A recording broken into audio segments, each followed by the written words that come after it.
I'm here along the bank of the White River. It's the first day of spring and the trees and shrubs are just starting to bud out.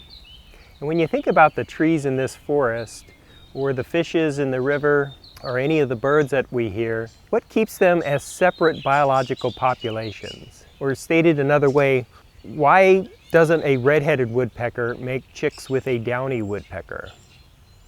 Something is at work to keep these as separate biological populations. Another way to think about them is that their gene pools are discontinuous with each other and remain separated in time and in space. And if their gene pools remain separated, it implies a natural boundary has formed, either recently or in the distant past. We know that DNA itself is a universal information molecule. And with modern molecular tools, it's become routine for researchers to insert and delete segments of DNA in all kinds of organisms. And this isn't something only scientists can do.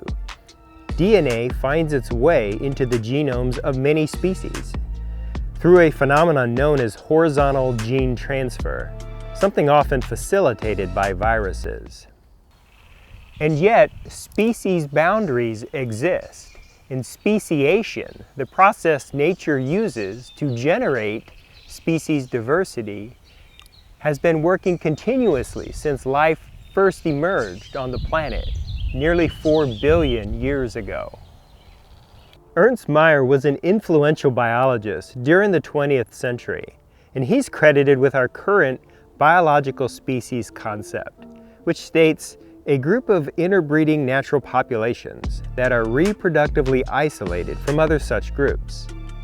This definition works well for sexually reproducing organisms we can observe today, but is trickier for understanding species boundaries in extinct lineages or asexual species. Even so, it focuses our attention on barriers to reproduction. And once a barrier emerges between two populations and they become reproductively isolated, speciation is the natural result, and nature diversifies. Barriers to reproduction can form prezygotically or postzygotically. Anything that prevents two compatible gametes, an oocyte and a sperm, from ever meeting is a prezygotic barrier. And we know of 5 ways that will keep populations reproductively isolated prezygotically. Temporally, if individuals of one population are not active at the same time of day or year as individuals in another population, then those gametes are unlikely to ever meet. Imagine 2 frog populations that are genetically compatible, but don't breed at the same time of year. As such, hybrid tadpoles will never form. Habitat isolation is when individuals remain separated in space so that gamete exchange never happens. If an insect like a fruit fly prefers apples and another population prefers honeysuckle, these preferences will prevent mating and thus gene exchange. Behavioral isolation, when individuals are very specific in who they will recognize as mates based on behavior. We may recognize it as a courtship ritual, something commonly seen in birds but present in many animals, including insects and spiders. Mechanical isolation, that's when individuals have intricate genitalia with very specific shapes and sizes that can limit copulation. That's when the naughty bits don't fit. Getting this wrong can result in a traumatic death. Lots of insects, such as flies, beetles, butterflies, and dragonflies, are mechanically isolated from close relatives.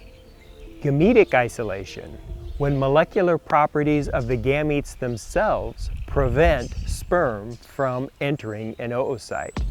Cell surface proteins must be compatible for gametes to fuse. When gametes do pair up and a zygote is formed, there are barriers that may still prevent successful hybrid offspring from thriving.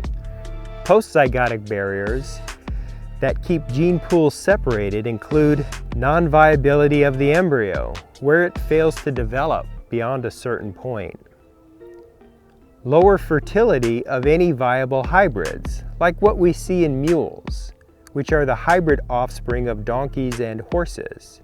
Mules are sterile because they have an odd number of chromosomes, and this results in gamete instability in what are otherwise strong, healthy animals.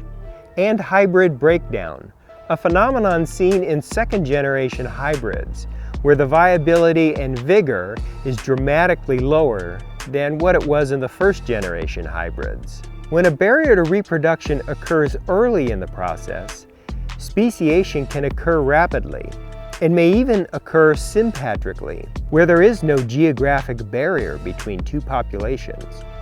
This form of speciation is thought to be rare, but when it happens, we see it mostly in plants through a phenomenon of polyploidy.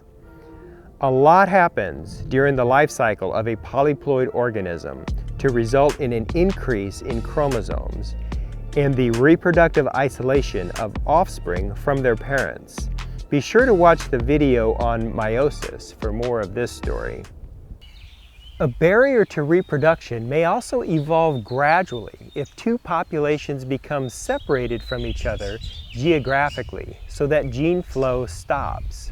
And then each population experiences its own set of mutations, natural selection, and genetic drift. It may take 1,000 or even 100,000 generations, but it will almost certainly happen as a byproduct of two populations living in separate locations and experiencing different evolutionary processes.